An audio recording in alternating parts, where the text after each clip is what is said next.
Special thanks to Anchor for distributing my podcast through Spotify, Apple Podcasts, Google Podcasts, Overcast, and Castbox. With my podcast, we're going to be bringing you discussions and personal commentary on music, entertainment, celebrities, politics, love, health, and happiness. So do you want the tea?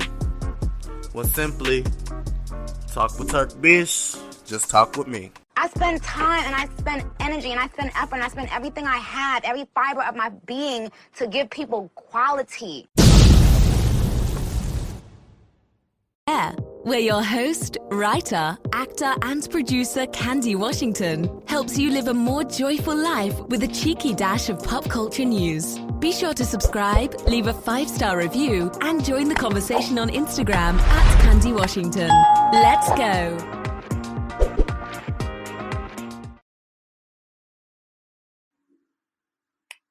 Hello, everybody. It's me. It's your girl, Candy Washington.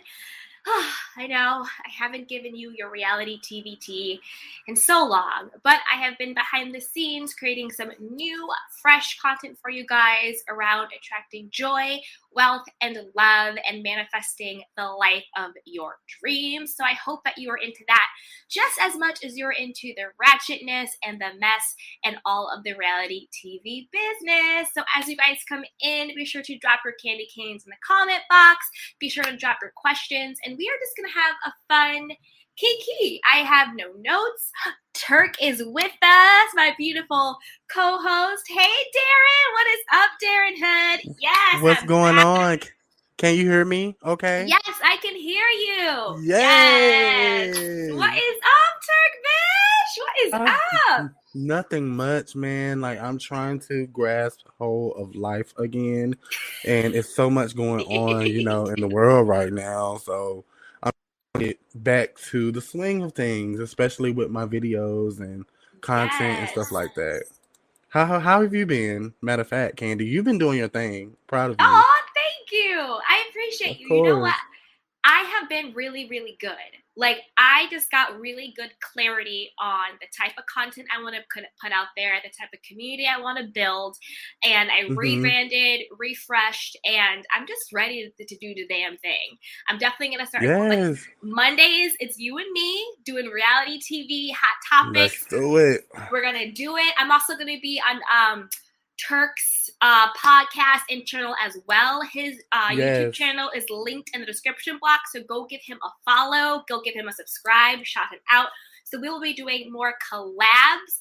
So also with like the reality TV hot topic stuff, I'm creating a lot of content around manifesting and creating your dream life. Like, really, how do you design your dream life? And it's around joy, wealth, and love. So that's what I'm going to be putting out there. That's what we're building in 2022. We're living happy lives. We're living joyful lives. We're getting our money. We're getting our bag. And we are going to love ourselves, point blank, period. And we're going to get some romantic love. No more situationships. No more dick appointments. Oh, girl.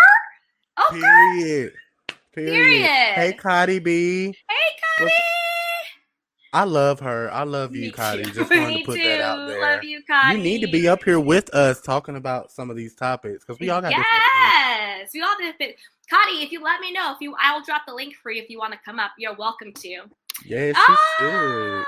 Thank you, Marcella, for the super chat. Yes, I appreciate you. She goes, yes, you are great. Period. Thank Make you your so coins, much, Marcella. Andy.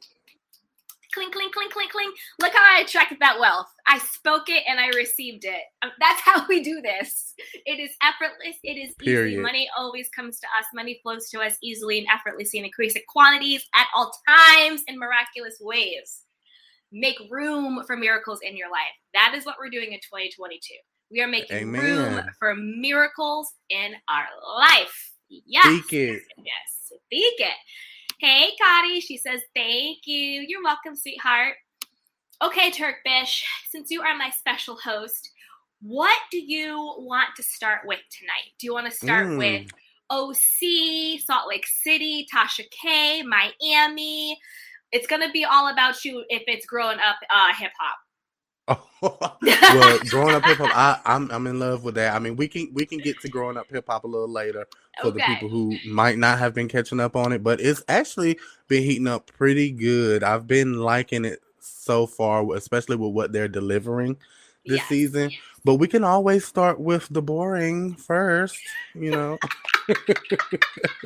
Or we can start with what's hot right now, Tasha K and Cardi B. I don't know. Let's start with what's hot. Let's start with Tasha K and Cardi B, and then we can get into the boring, and then we'll end with what's hot. Okay.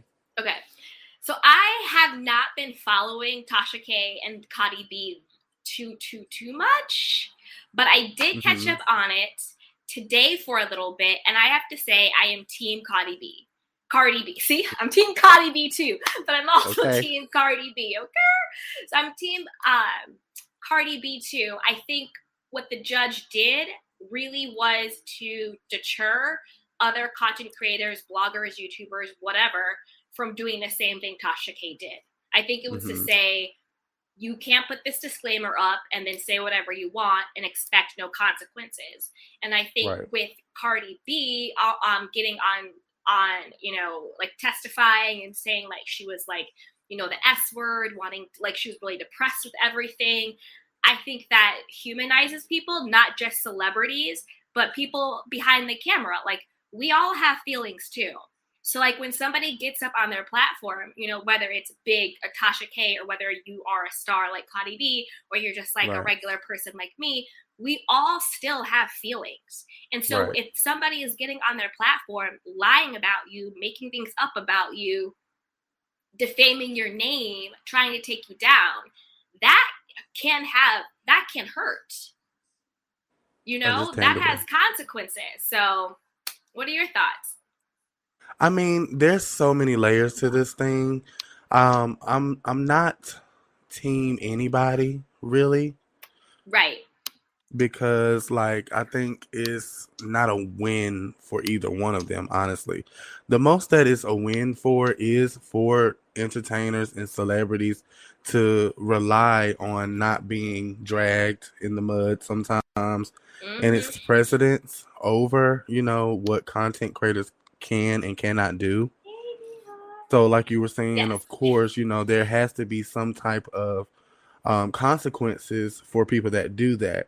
But I do want to break down, this whole thing when people are saying that Tasha K has made this up or like, basically drug her name through the mud.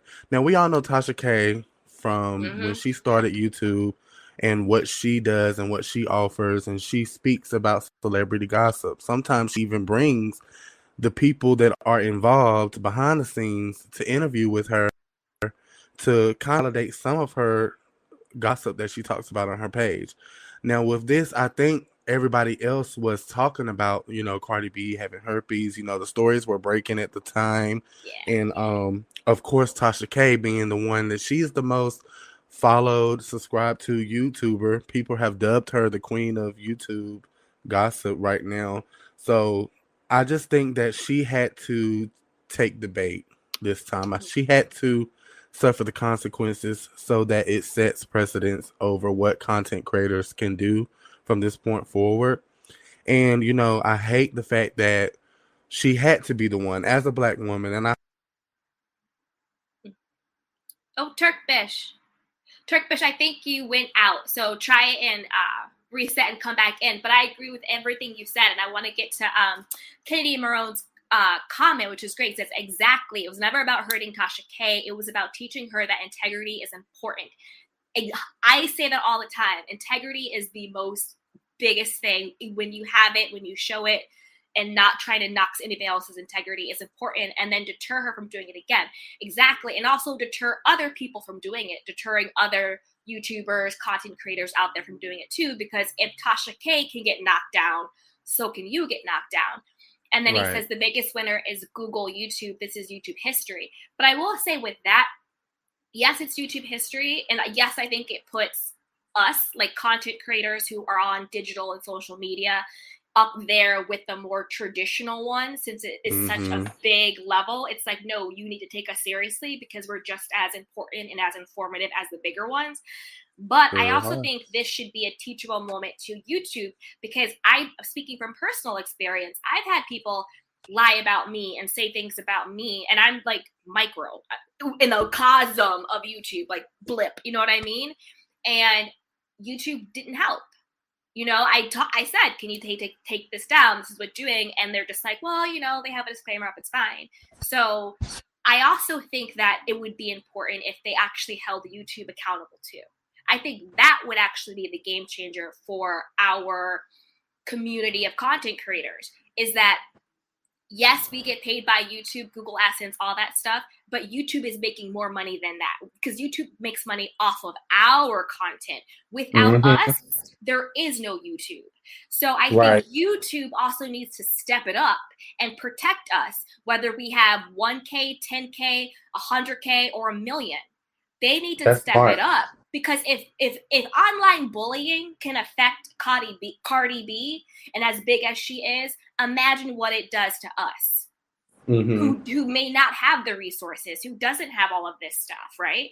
So I think I think the biggest win would be if a judge, a court, somebody held YouTube accountable. Now, how do you feel now that the judge has ruled the 1.25 in her favor? How do you really feel about the judgment? Do you feel like that should be it, or do you feel like Tasha should appeal like she's planning to do, to try to win the case still? What do you think about that? Like, what do you think needs to be done at this point forward? Okay, I'm going to get to Nihar's comment, and then I'm going to answer your question, because I think that's actually a really great question. So Nihar said, Cardi asked Tasha K 3 times to take the videos down, and TK said, pay me, you know what, or take me to court, and now we know Cardi B didn't pay, LOL. She didn't pay, and she also didn't play. And I think that, given what Nihar said, I think that's a great comment. I think the $1.25 million, I think, does a lot. One, it sends a message. It's a clear message. We are no longer playing with people, messing with people's lives in this way. It sends a very clear, concrete message that anybody, no matter what your tax bracket is, when somebody gets slapped with a $1.25 million settlement, they're not playing. The game has changed. And it's also really important because now it sets the legal precedent. Obviously, I'm not a lawyer, but I do know some things about law. And once somebody wins in court and you set that precedent, it becomes case law.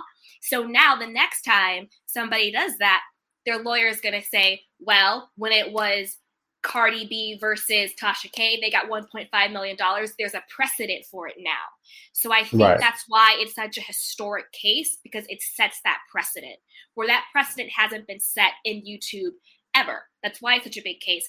I do think that Tasha K is going to get slapped with more money. One, she's going to get slapped with all of Cardi B's attorney's fees, because when you are the prevailing party, I know in California, I don't know what state they did this in, but I know in California, the prevailing party legally is entitled to sue the party that lost for all of their legal fees. And that's a way to deter people from doing frivolous lawsuits. So it's like, if you know you're doing a frivolous lawsuit, then you may not do it in fear of you're going to get sued for that person's legal fees. So she's going to get slapped with that bill.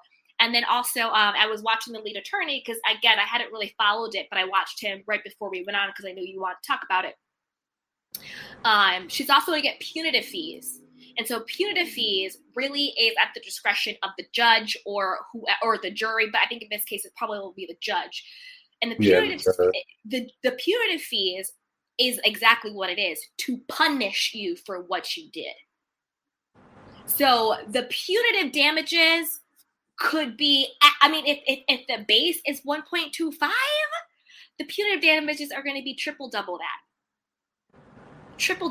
And I'm here for it, because it matters when you try to destroy someone based on things that you know that is lies. And it matters when you don't care about affecting that person's mental health. You don't care about affecting that person's livelihood. That's a level of evil for me. So I say slap on all the fees, especially like Nihar said, Cardi asked her to take it down. It's one thing to put it out there, get your clicks and views, but then someone comes to you and says, you're talking about me and I know that you're lying. Can you please take it down? And they don't, or they try to extort you, pay me, or I'm not going to take it down. She set up her own self for that. What do you think? Now, given, the history of Tasha K and Cardi B, that all the bloggers that are out here on YouTube, they usually pick a side, and some celebrities do have some bloggers in their foot. Like, we know that Cardi B and Armand Wiggins, for example, they're close friends, and they're going to report nothing but great things about Cardi. Just hate the fact that it has come to the point where Cardi had to sue Tasha K when there were other people before Tasha K that were dragging her and, saying these things about her with the herpes comment. So I just hate that it had to be Tasha K. Why did she pick Tasha K? Even though Cardi has many active cases going on right now that she's fighting. A lot of people probably don't follow her other cases, but she has many other cases from assaults to everywhere right now, especially with those women still.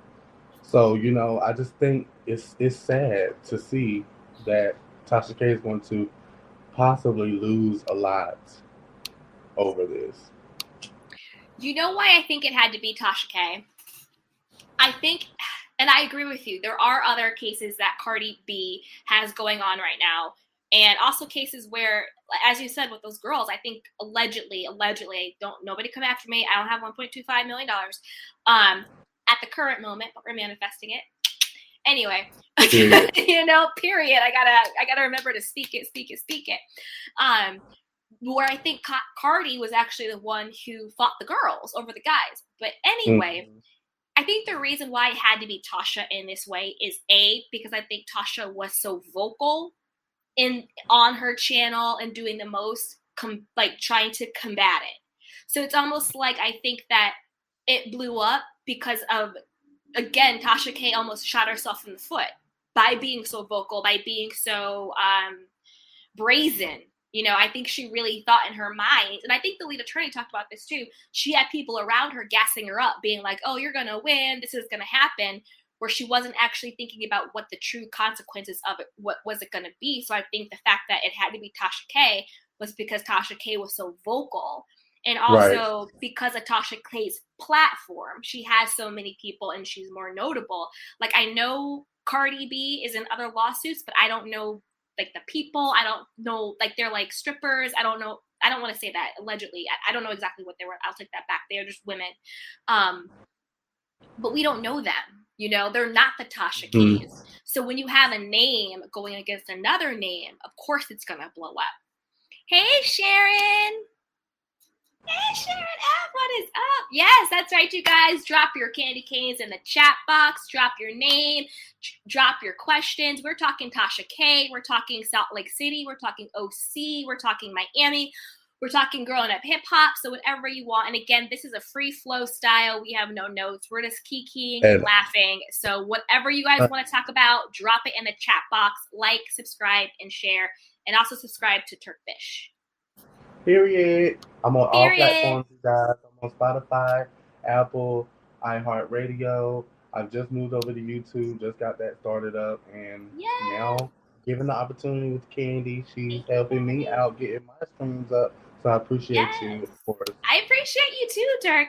Turk, you just have such a good energy. You have such a good vibe. You're just super genuine and really sweet. So I love collaborating with you. Thank you. Yeah, we glowing up. Hey, Tookie says Tasha K definitely shot herself in the foot with her testimony. Yes, because that's the thing. It's like anything that you do in the dark always comes to light. And especially when you do it so brazenly. And you're not that good of a liar and you're not going to perjure yourself. Mm-hmm. Hey, Candace, the candy shop is here. She dropped the candy canes and some love. Hey, hey. So what do you guys want to talk about next, TURKBISH? Or we can continue with Tasha K, or we could talk about some ladies. Well, I'm going to let you go ahead and talk about Housewives of what's OC in Miami right now. Okay. And then I come back in with Salt Lake City. Because I haven't been catching up on Miami and OC right now, honestly speaking. Well, we have our sister from another Mister. Young Rich is in the chat. Says Jenny don't need to come back, but I heard they filmed something at Mother Mary's Church. Okay, so let's do Salt Lake City then. Let's just get into it. Let's do Salt Lake City. Okay, Young Rich says for season 3. Tuki says Real Housewives of Salt Lake City. Okay, so let's do Real Housewives of Salt Lake City. I have so many thoughts. So many thoughts. All right, you know what? We're going to play a game. You tell me a housewife name, and I'm going to tell you what I think. Jen. From Salt Lake City. Jen Shah. Okay. Allegedly, do I think Jen Shah is guilty? 100%. But I also think Jen Shah is just an MVP. She knows how to show up. She knows how to play the game.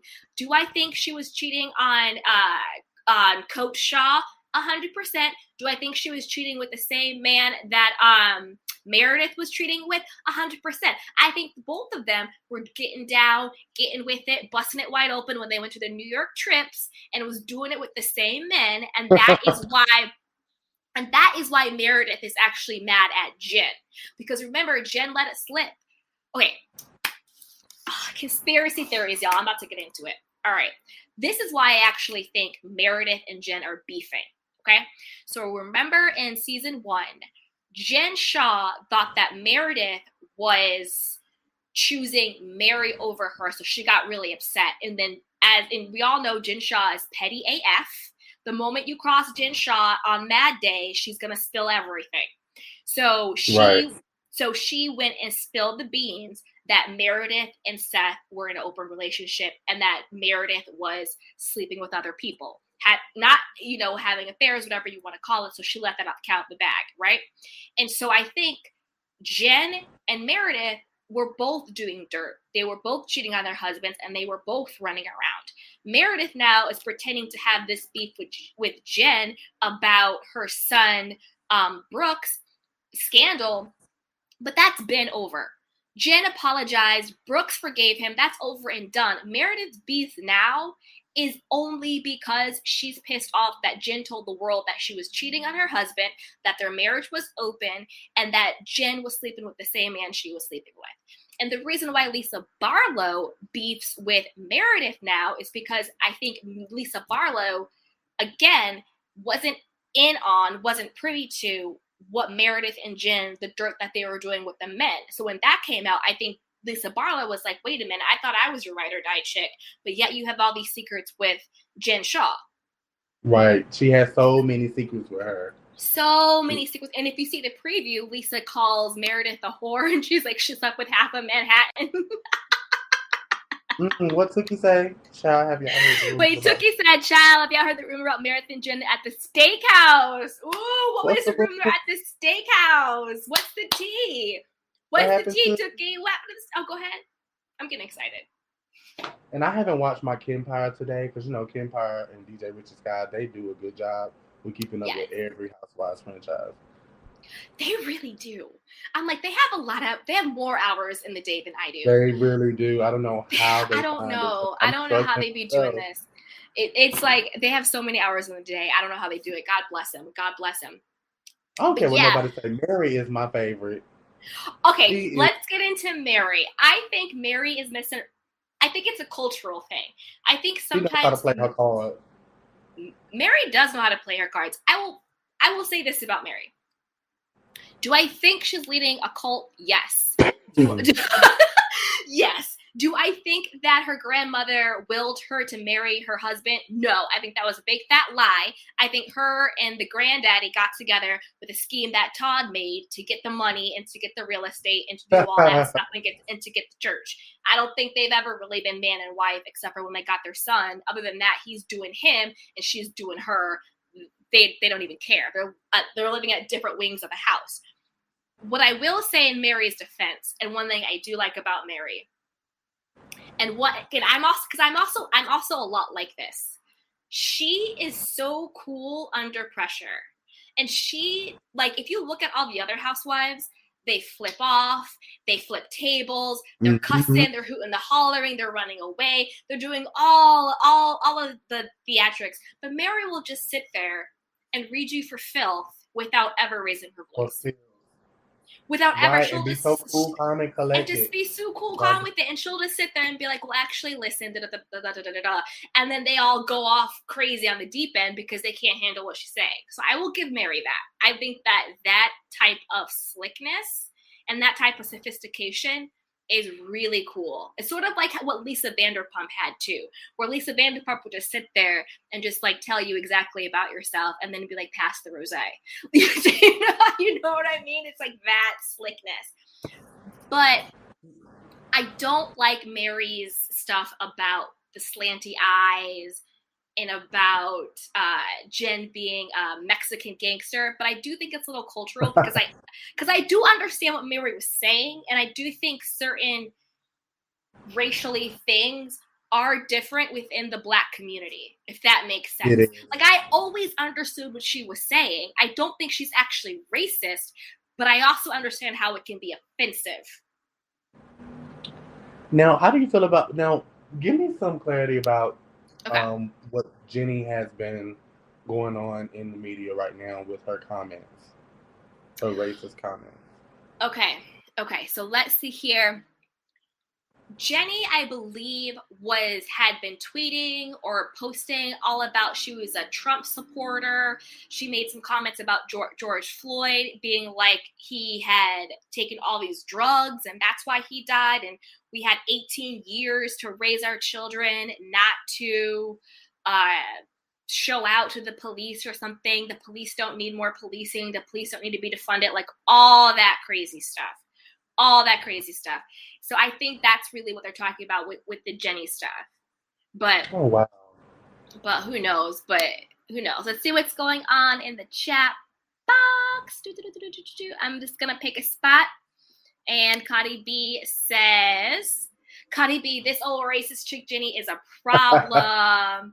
And that's the thing. I actually really like Jenny.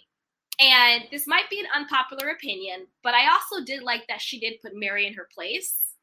But at the same time, I don't co-sign what has come out with Jenny has said. Do you know what I mean? And then also, I think with Mary, and again, this is cultural. And let me know if you agree or disagree with that. So Mary had made this comment about Jenny. And she was like, oh, Jenny comes at me hard because she is Lisa's friend. So whatever Jenny is saying about me is a reflection of what Lisa thinks about me. Because she's her friend, she comes into the group.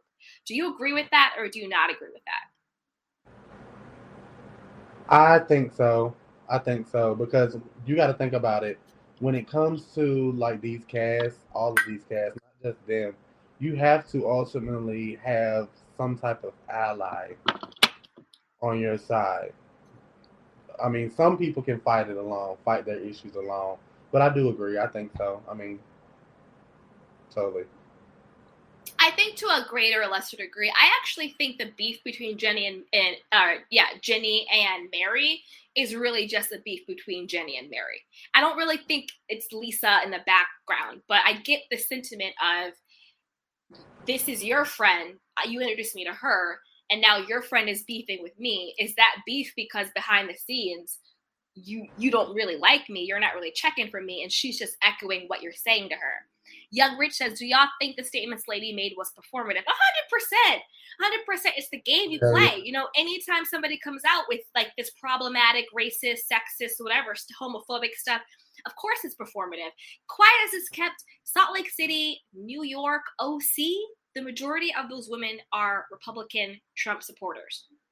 Mm-hmm. And they probably share Jenny's sentiments. They just had a publicist who said, don't post it. I do think their statements were performative. Remember when Kenya wore the headdress, Native American headdress? They dragged her. But it's like you don't see them dragging these white women when they say racist stuff or do racist things. But our Black women, of course, have to be held accountable. It's sad. It is sad. Let's see what you guys are saying. Darren Hood said Mary was a hoot last night. Mary was a hoot last night. She really was.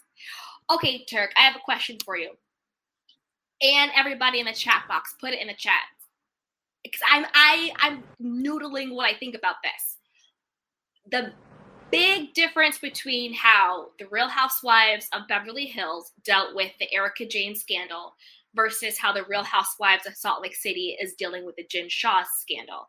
It feels like the women of Salt Lake City, if you go against Jen, you're bad. And like they're like, we need to support her. She's going through this hard time. But on Beverly Hills, it's like, how dare you can't support Erica because her and her husband allegedly are criminals and stole from people. So why do you think there's such a difference in how they're reacting to these scandals?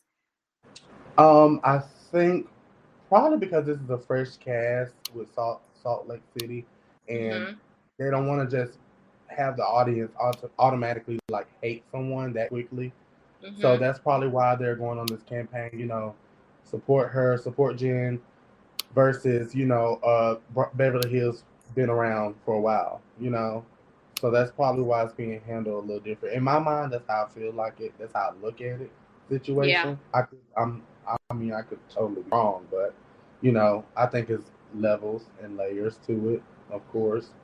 And would you consider what Erica did, Erica and her husband, being accused of a little bit worse than what Jen Shah did? I mean, what would you say about that on the scale? On the scale, on the scale, the only reason why I put Erica and Tom worse than Jen is because I feel like Erica and Tom really exploited our legal system and our judicial system and to me, when you really attack the integrity of our judicial system and people getting justice and people getting their settlements from all of this stuff, it's a bigger evil. But I think that what Jen did, allegedly, is also extremely evil and really messed up, preying on the elderly, preying on people, hopes and dreams, and basically just running all of these scams and stuff. So I think both of what they allegedly have done is absolutely wrong and absolutely evil. But with Erica and Tom, the fact that they used the judicial system and really had such corruption. Oh, Turk, come back. Yeah. But it had such corruption to me. That is why I think Tom and Erica are a little bit worse. I think why they're being treated differently on the Beverly Hills and the Real House of Salt Lake City, I'm not sure, but I think maybe it's because it's Jen Shah who's actually been arrested and all of this stuff. It's like actually her. So they feel like they have to protect their friend. But in Beverly Hills, it's almost like it's really Tom, and it's like, did Erica know? So I think it just seems so obviously that like Erica knew. Hey, Turkey back. Can you hear me? Yeah, we can hear you. Yeah. So I think that might be the difference. But listen to what Tuki said. Tuki says on Reddit, someone from Utah said Jen Meredith were at the steakhouse with a guy. Apparently Jen ate Meredith's kitty cat at the restaurant. Then Jen went around town saying it tastes like week old tuna. Oh my God. Oh my God. Listen. Oh my God. Oh my God. Oh God. Oh God. Listen, I'm not trying to be a Tasha K, all right? So I'm not saying this is true. We're not spreading it. Allegedly. Let me put that banner on right now. Because if anything, 1.25 million has taught us, you better keep it tight and right. Okay, because baby, they're gonna have to seize everything I got down to my cell phone, because I ain't got 1.25 million for you in the current moment, but we will. We have. But it's coming. Because that's what we do here on the Life with Candy. We attract joy, we attract wealth, we attract love. So you may not see it now, but you will see it soon. And we want to keep it. So that's why we're saying allegedly. I don't want to have to give it to nobody. Yes. Let's see what else is going on in the chat box. Hey, Young Rich, I felt Beverly Hills went easier on Erica compared to Salt Lake City until they turned the focus to Mary. Yeah. But that's the thing, though. I forgot who was, I was watching some content creator and they were saying how, like, it's so messed up that they turned the focus to Mary. Are they trying to protect Jen? So they're throwing Mary under the bus and making it all about her storyline. And at first I kind of co-signed that. I was like, you're right. Like, why aren't they diving more into Jen? Like, why isn't this more of a bigger scandal? Like, why is everybody tiptoeing around Jen, who like pops off every second? And why are they talking more about Mary? But when you think about it, Mary, Jen, and Erica all allegedly have victims. And so, you know, word on the street, allegedly, you know, Mary has been victimizing her congregation, you know, taking their money and extorting and sort of using like she's God and all of this stuff, this very cult-like thing where, you know, in cults, they give their money, their mortgage, all of that stuff over. So Mary allegedly also has victims. So I do understand shining a light on that. I don't think any of these women, Erica, Jen, or Mary, should get off because all of them, when you look at it, have a disproportionate amount of wealth in what they actually say that they do. And this is no shade to Mary's church or congregation, but when you look at Mary's house and you look at everything she has and you look at the church, it is such a disproportion. You see what I'm saying? And then also with Jen, they were like, where is Jen getting all this money from? Yeah, Coach Shaw is like an assistant coach, but for the level of the lifestyle that they were living. Same thing with Erica Girardi and Tom Girardi. Sure, he's his hotshot lawyer, but the level of life they were living did not equate what they were actually doing. So yeah, allegedly there were some corruption and scam going on. So if we're actually going to be really real and funky about it, all three of these women allegedly have victims, like real victims out there. So that kind of changed my mind about it. I don't know. Again, I don't know these personality types that go on reality TV knowing that they're so corrupt. But I guess it's that narcissistic personality where they think they can get away with everything. No one's ever going to find out. They're going to outsmart people. And even if they do get caught, they can talk their way out of it. You know, it's that personality disorder that people have. No offense to anybody with a personality disorder. Shout out to mental health awareness. So. Period. And that's very important. It's okay. Mental health is a mess. Yep. Mental health is so important. And, you know, talking about mental health, and again, to go back to Tasha K and what Cardi B said, how she said she had, you know, S-word thoughts and she was really down and depressed. Again, we're all real people. You know, whether you're a celebrity or whether you're just like me hanging out and talking or whatever, we all have feelings. So when somebody says something that is demeaning or nasty to you, that has an emotional effect. You know, so I think especially being on these YouTube streets and everything, we have to really, really be mindful of our mental health. And I'll give some quick tips because, you know, I'm a self-care guru, muse. If you find yourself being depressed and sad and all this stuff, the number one thing you should do in that moment is take inventory of the content that you're consuming. If you're watching something or you're consuming something that is literally depressing you, turn it off. Right. Because no matter what, nobody is making you consume this stuff. So it's up to you to be mindful of what you're consuming. And it doesn't even have to be negative stuff. Like sometimes I have to unfollow like inspirational Instagrams because it's like toxic positivity. Like I don't need another affirmation today. Not today, okay? Like someday, and like, you know, like sometimes I love an affirmation. I love a meme. I post affirmations all day, every day, right? But sometimes you're just like, you know what? I'm not really feeling this happy, joy crap. Like I'm just not feeling it today. So it's being mindful about, and that content isn't negative. It's not bad. It's not anything. But it's being mindful of what is affecting me. And then how do I take ownership and responsibility to make sure that I'm taking care of my space and my energy and my mental well-being? Because it's really your responsibility to do that. I'll get off my self-care soapbox, but you should also subscribe to Sugar Pills, a Pride Light Self-Care podcast, if you want more, because we are, in 2022? Attracting joy, wealth, and love. Yes, we are. Hey, Candy Shop says I have to catch up on Salt Lake City. It sounds real good. Girl, you missing out. It is thebomb.com. I know that was really cheesy, but it is so good. It is so good. They're keeping up. I would give them definitely becoming top 5 of the franchises now. Thank you, Candace. She says, so in your opinion, is Mary's church allegedly a cult? Yes. Allegedly, in my opinion, I definitely think Mary Church is a cult. And I'll tell you why I think it's a cult. I don't think all organized religion is a cult. I don't think that at all. But I do think that what has been said about Mary's, like that guy Cameron, who said that Mary basically like emotionally messed his head up, where he mortgaged his house for $300,000 and ended up giving it to Mary and her husband. That to me is cult-like behavior.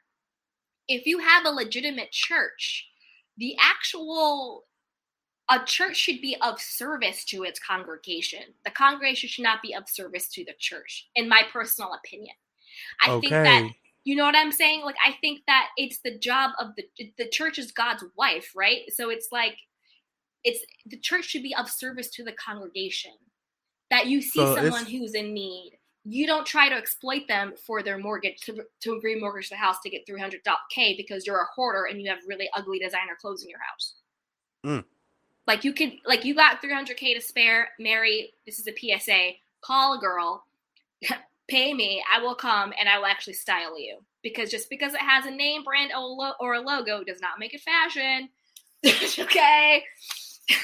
Go TURKBISH. It's a lot of stuff that goes into churches, though. Y'all have to really be careful where you go and worship, because there's this church here where I'm from called House of Prayer, and they call their leader Daddy Grace. Y'all. Yes, they call him Daddy Grace. That's how he's approached. Nobody can walk up the front of the building, like the stairs of the building. You should see how it's set up, you guys. Like, it's so weird. And is Jamal coming? Not it's Jamal. Right? Like Daddy Grace. I was like, is that Jamal? Is Jamal coming to communion? Sorry, go. But yeah, I've heard. But no, honestly, there's places like that we should watch out for.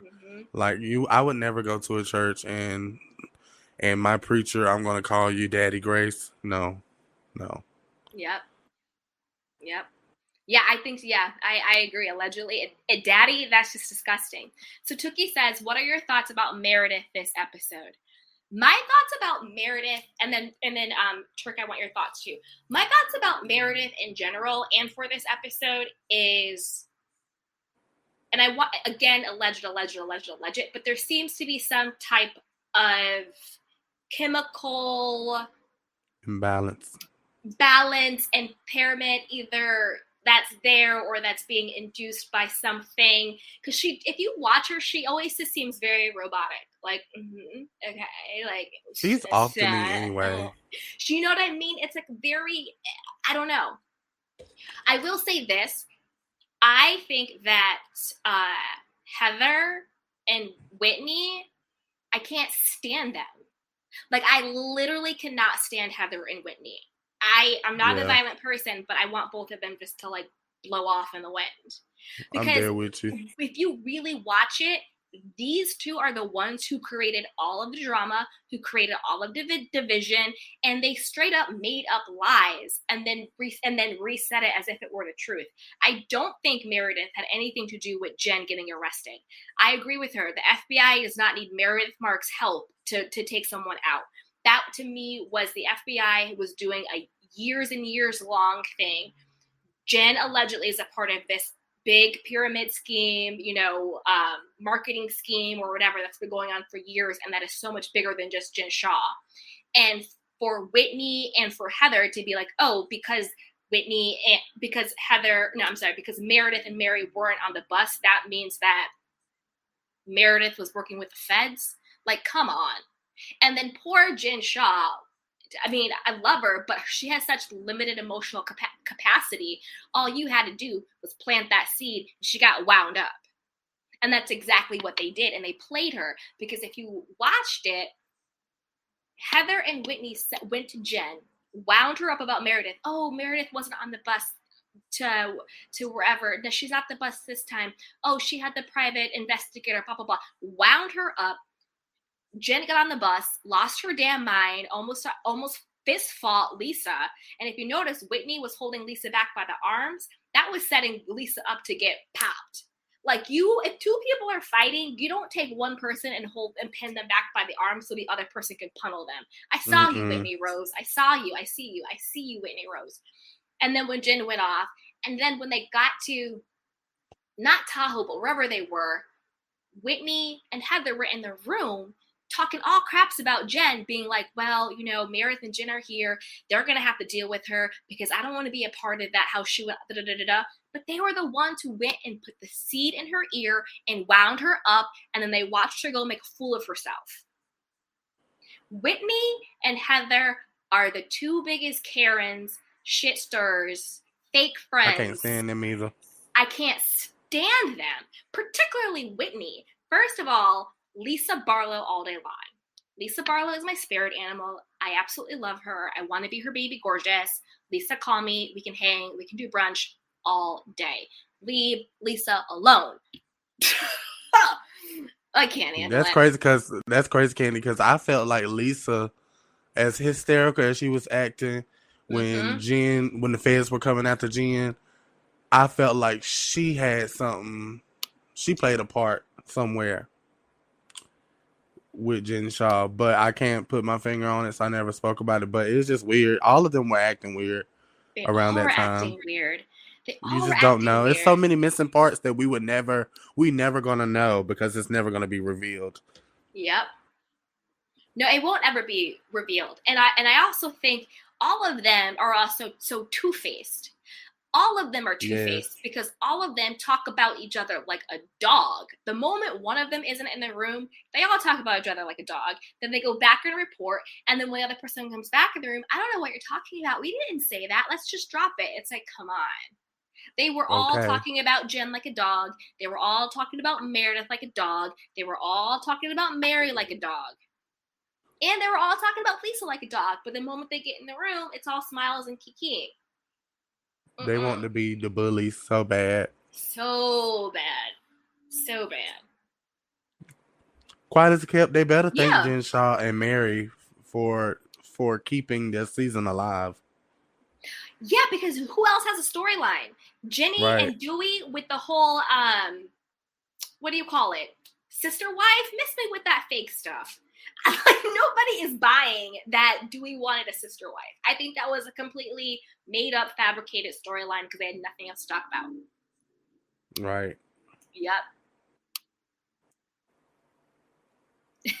Kiki filed under millisecond. So crazy. Connie just actually saw a fight that was very similar to that, Candy. Yup, I laughed my butt off all the way off, but it was in high school. Yeah, I mean, Whitney Rose, I see you for exactly who you are. You are the most, and I'm going to say allegedly, because nobody come after me. I'm not Tasha K. But Whitney Rose, to me, is the reason why she irritates me so much, because she is so deeply, deeply insecure, and she projects her insecurity onto anyone and everyone. And if I were her husband and you spent our life saving rebranding your skincare line under the same name for half of the season, we would be divorced. You would no longer be my wife. Right. Because who is buying Iris and Beau? I'll wait. I'll wait. That's a good theory, Tookie. Wait, what did Tookie say? Oh, yeah, so I know that Heather and Whitney are trying to push the storylines that Meredith had something to do with Jen's indictment. Thank you. Exactly. Heather and Whitney, to me, first of all, what they did was, and another reason why I don't like them so much, because I am unapologetically Team Lisa Barlow all day long. I just absolutely love her. I think they did her so dirty. Remember with the Angie stuff in the beginning of the season? That's another fake friend. You're friends with Lisa, and then you seek out a friendship with Whitney, and then you'd really try and throw Lisa under the bus with all that stuff. That was so sad and so thirsty and so pathetic. And for Whitney to have done that, very, very thirsty. That's why we don't see Angie anymore, because Lisa Barlow was like, bye-bye. We don't see Angie except for being wasted and falling on her face at Beauty Lab. Ridiculous. Okay. Hey, Tookie, I think Jinsa knew Meredith didn't have anything to do with it, but she used the opportunity to deflect and gain sympathy, just my theory. Yeah, this is the thing. I think Jinsha got wound up in the moment, but I think when she came back to her senses, it was so obvious. But like Jinsha does, she had to keep the momentum going because it's like sometimes when you get so far out, you don't know how to reel it back. So you're like, I know I'm ridiculous. Mm-hmm. I know I'm being crazy, but like I need to keep going because I don't know how to wheel it back. And I think that's Jinsha. I think she was wasted. I think she realized that Whitney and Heather basically lied to her and made up this scheme that Todd had, and that she looked absolutely ridiculous. Meredith Marks had nothing to do with it. I really think Meredith Marks weren't on the bus because she wasn't rocking with them and she didn't want to ride with them. Mary wasn't on the bus originally because she was beefing with Whitney and she didn't want to be around Whitney. And I think Mary wasn't on the bus a second time because Mary's a weirdo. And I say that with love. But you know what I mean? Like she just didn't want to travel with them. And she's also butt buddies with Meredith. And that, okay, Meredith and Mary being butt buddies, to me, is nothing but a friendship born out of convenience and strategy. Yeah. I don't think they have a friendship. I think they have an alliance. They wouldn't have nothing in common. No. To be friends about. It would be so boring. It's like the enemy of my enemy is my friend. And I think when Meredith and Jen started beefing and Jen and Mary were beefing, Meredith and Mary came together because they both were beefing about Jen. That's what it was. I don't really think Meredith Marks is like, Mary is the person I want to go get a mani-pedi with on Saturday night. Okay. Like, you know what I mean? Ridiculous. Hey, it's funny y'all say that about Ashley. You're about to read it anyway. Young Rich says, yes, she is like Ashley from Potomac. I never thought of that before. You're talking Ashley about is very messy. Whitney. Ashley is very, very messy. Very, very, very messy. Ridiculous. The Candy Shop says, so true about the friendships on there. Yeah, it's all strategic and it's all alliances. I think Lisa and Jenny are actually friends. I think that's a true friendship. I think Whitney and Heather are actually friends. They're annoying and evil and conniving, but I do think they're actually friends. They're alleged cousins or whatever. I think Jen and Meredith used to be road dogs. But again, Jen went off the deep end when she thought Meredith was choosing Mary over her. But the truth was Meredith had taken space from Jen because of the Brooks thing. That's how that all got messed up. Young Rich says, Tookie, the epitome of mess. Every time Whitney sends some mess, her eyes get big. Okay, I don't like to shame people, but Whitney's voice, to me, is like nails on a chalkboard. She's like, do you believe in me, Jason? Mayor, like, do you believe in me, Jason? Lisa. I'm like, can you shut up? Like I can't. Annoying. I don't want to be mean, but it's like the desperation and the neediness in her voice. I just can't with her. And I also think it's because I just really don't like her personality. I think she is so conniving.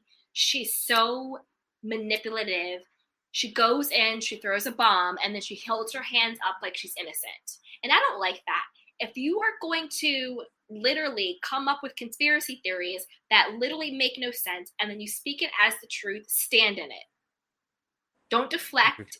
Don't do it. Stand in it. Very Karen-esque. They are the Karens of the Karens of the Karens of the Karens of the Karens. And Heather, I know Heather is a fan favorite, but she's not my favorite. Did you see the episode when she was talking to her brother, and her brother was just like, my life was falling apart. I was leaving the church, and I needed you, and I sent you all these letters. And Heather basically was just like, well, I just couldn't deal. I'm like, excuse me, Heather Gay. Like, excuse me, Miss Heather Gay. This is your brother having a breakdown, and you're just like, I couldn't do it. I just couldn't do it.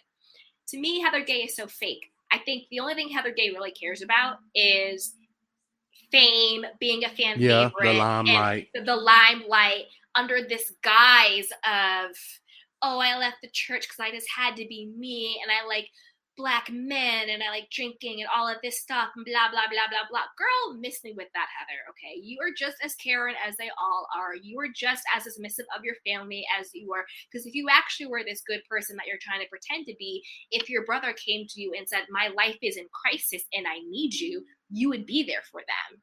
I don't care who it is. If my sister came to me and said, my life is in crisis and I need you, and my response was, I just couldn't do it at the moment. Could you imagine? Yeah, we hate you, Heather. We don't like you. No, we don't like you, Heather Gay. You're dismissed. That's who we all like the least. I think everybody. I've seen nothing but negativity about her on social media. So I think everybody would not like Heather Gay. But we could be different, you know. Oh yeah, Connie said, "Who do you like the least on the show, Candy?" Whitney. Whitney is the least. Whitney is the bottom of the barrel for me because don't come for Lisa, or I'll cut you. And and she's so conniving. It's the manipulation for me. It's the connivingness for me. It's the making up lies and then reporting them as if were the truth for me. That's why I can't rock with Whitney. Because she's cuckoo for Cocoa Puffs and she makes stuff up.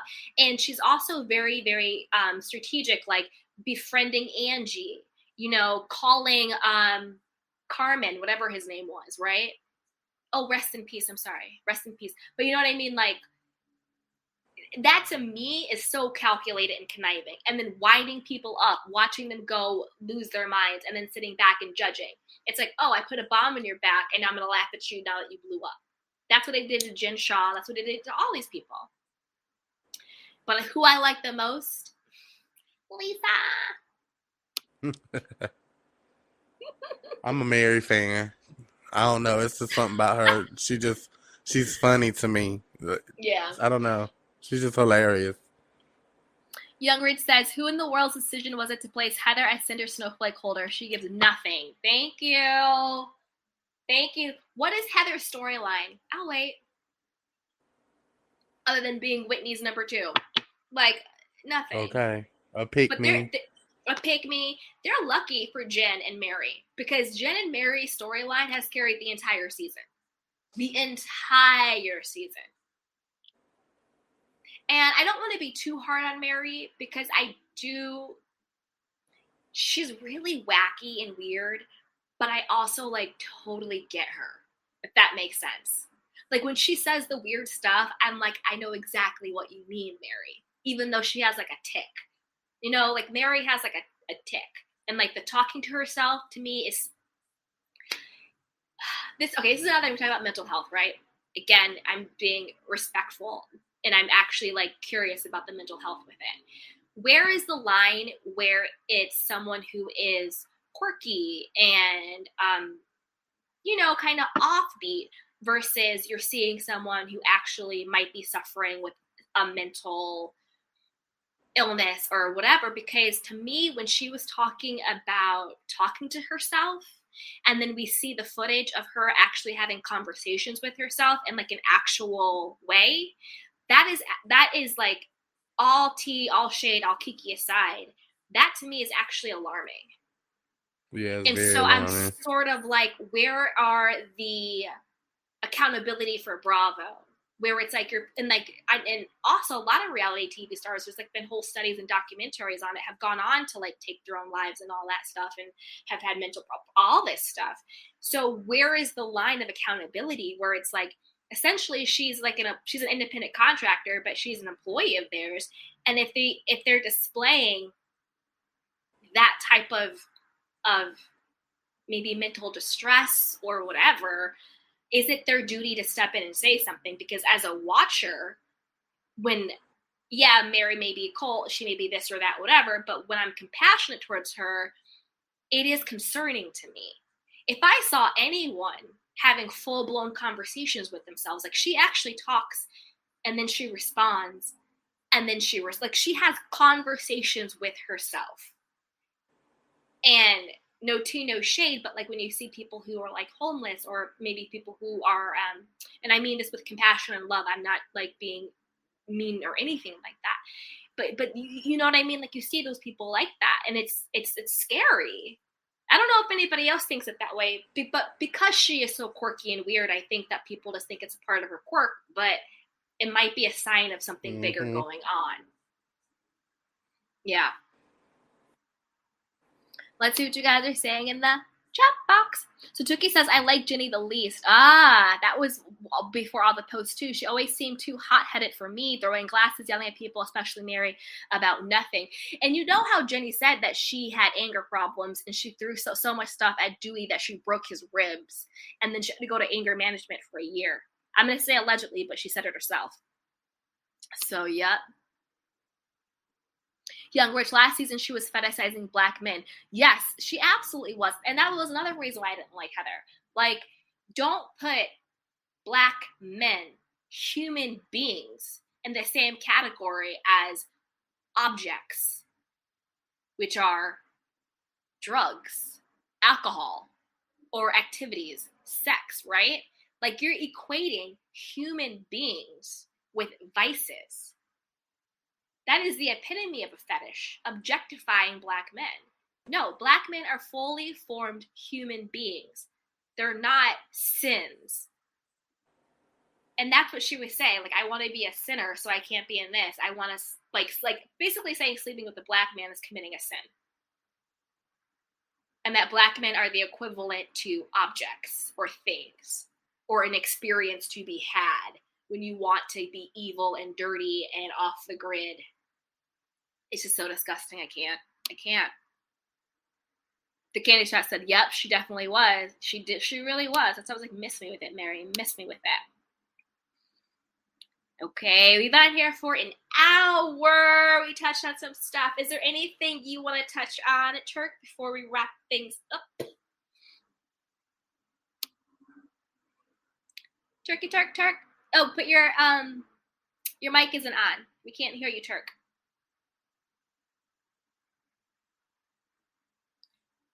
Well, until we get Turk back, are you guys watching the OC?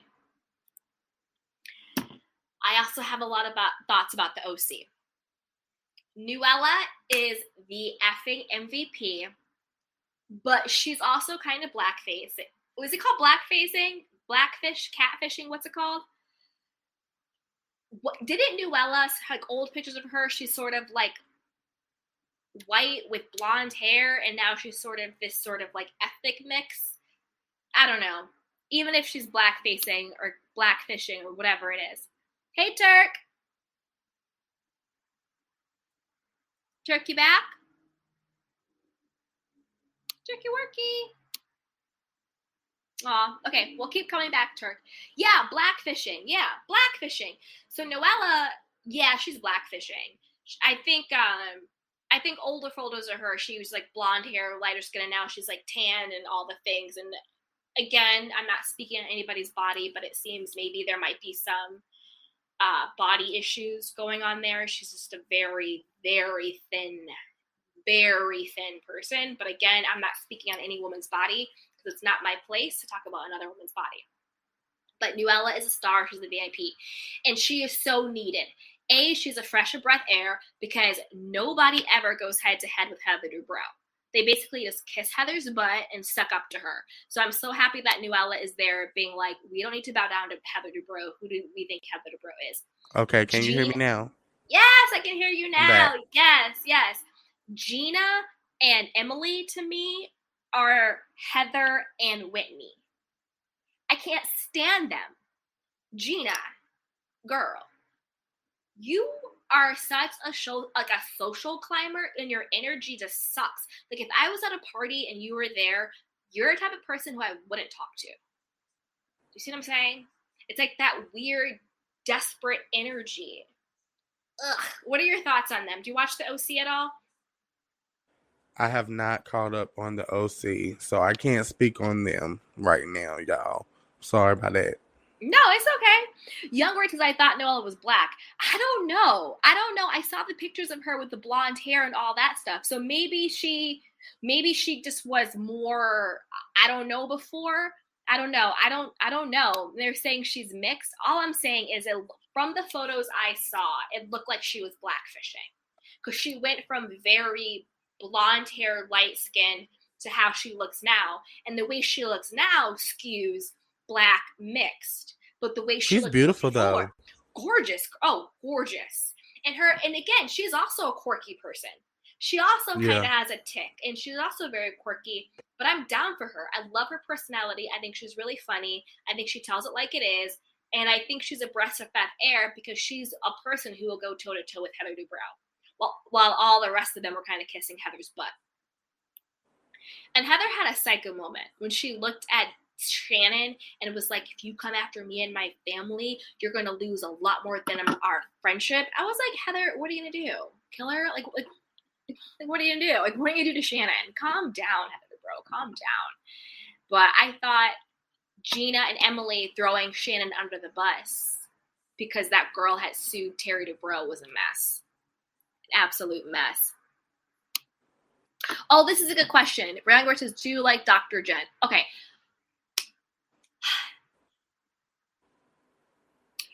I feel for Dr. Jen.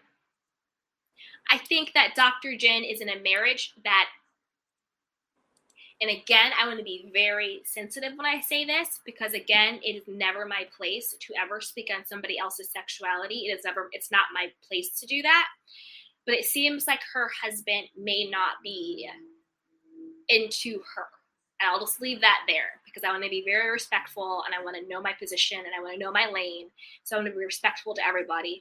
But it seems as though it's not a very passionate, love-filled marriage. And as we see in the promos coming up, he actually ends up leaving her. And I'm a very liberal person. I'm very progressive. Like, I don't care who makes the money, but when you look at her marriage, essentially, he is so emasculated or demasculated, whatever it is.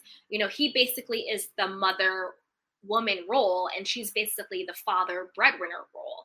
And that dynamic works for some people, but it clearly was not working for them. And I feel a deep sadness in Dr. Jen. I think she's still really sad about what happened with her husband. It's okay. It's okay, TURKBISH. All good. I think she's really sad about what happened with her father passing unexpectedly. I think she's sad about the strained relationship she has with her mother, who is a little bit distant. I see just a deep sadness in Dr. Jen. I think she's disconnected from her children. And again, this is all alleged, but this is all on the show. So I feel a lot of compassion and I feel a lot of deep sadness with Dr. Jen. I think she might have some work to do on herself. And even though she's gorgeous and even though she's super successful, I do think that there's some worthiness issues going on with her. I think she needs to leave Nuella alone. Same thing with that little Nicole. Girl, Nicole, leave Nuella alone. You sound like a Heather Dubrow bot. It's bizarre. Leave him alone. But yeah. Let's see. Young Red says so he's like a Ralph from Atlanta, allegedly. Allegedly. Yeah. I don't know. I'm just saying what the energy was like from what I saw. And again, I'm not being disrespectful to anybody's sexuality because it's not my place to speak on it. But observing it on the show, it just sort of seemed like that. And I'll just leave that there. TURKBISH, are you with us, baby doll? Can you hear me? Yes, we can hear you. Do you have any final thoughts? I'm upset at the fact that for Housewives of Miami, there is not much representation like there. I'm really upset about that. Now, y'all know Miami is kind of like another capital in the U.S. almost at this point. And it's filled with a lot of black entrepreneurs and black businesses and stuff like that. So why isn't there much representation there? I was just looking at the cast for it because I haven't caught up on them either. Like, I haven't really watched their franchise like that. So you guys are going to make me watch that tonight. Start on it. I think you're gonna like it. I'm here for Miami. I'm here for it. But I agree with you 100%. There could definitely be way more representation. Miami is basically Beverly Hills with Latin accents. You see that? You know, you see what I'm saying? It's like they have the Garcelle in Beverly Hills, they have the Gertie in Miami, but other than that, there's no representation at all. Yeah.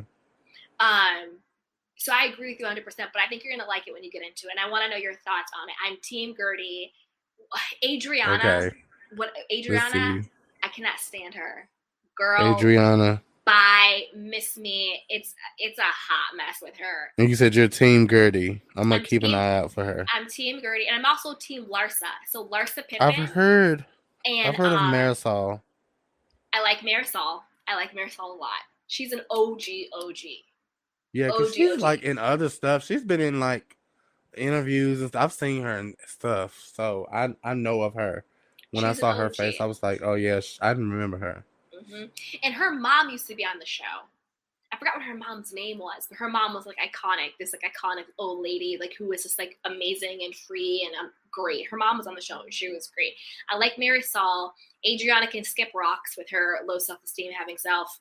I love Larsa. I think Larsa is just doing the damn thing. She's like, oh, I'm on OnlyFans, but I only show my feet. Girl, bye.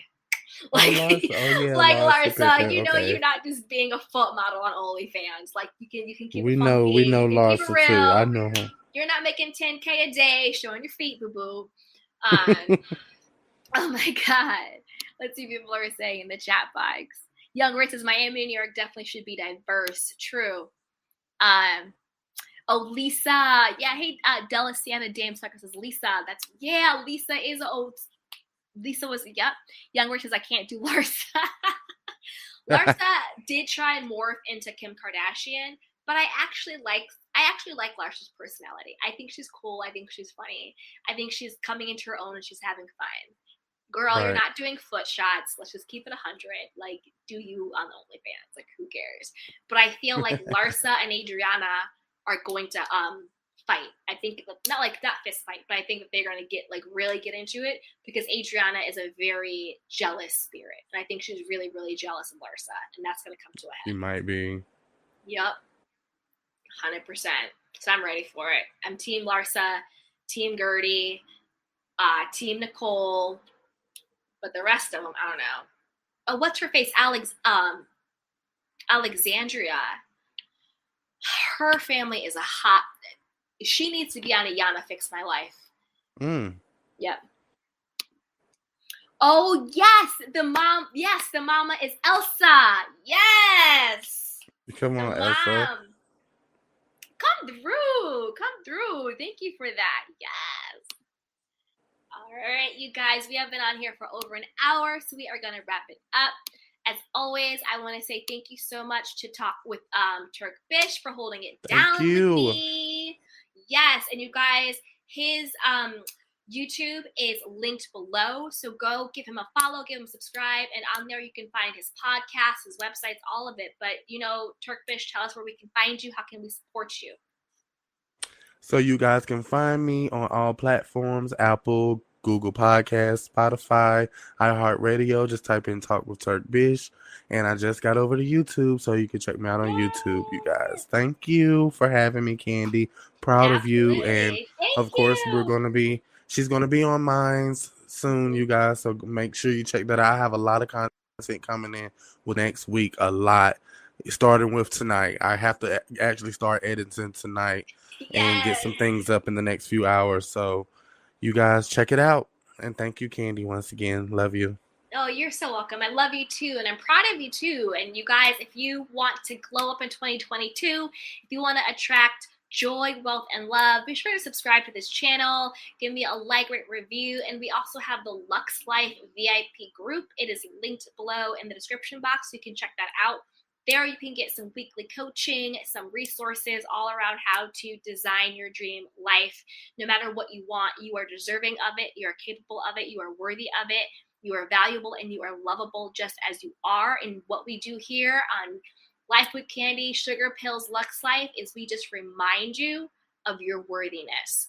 And we're going to be attracting happiness and love and some money because you deserve to be wealthy. So speak it, believe it, claim it, and have it. That's what we do. Amen. Yes. Amen, amen, amen. All right, everybody. I love you. You guys be well. Take care of yourself and each other. Bye. Welcome to Sugar Pills, a practical guide to self-care, where your host, writer, actor and producer Candy Washington helps you live a more joyful life with a cheeky dash of pop culture news. Be sure to subscribe, leave a 5-star review and join the conversation on Instagram @Candy Washington. Let's go!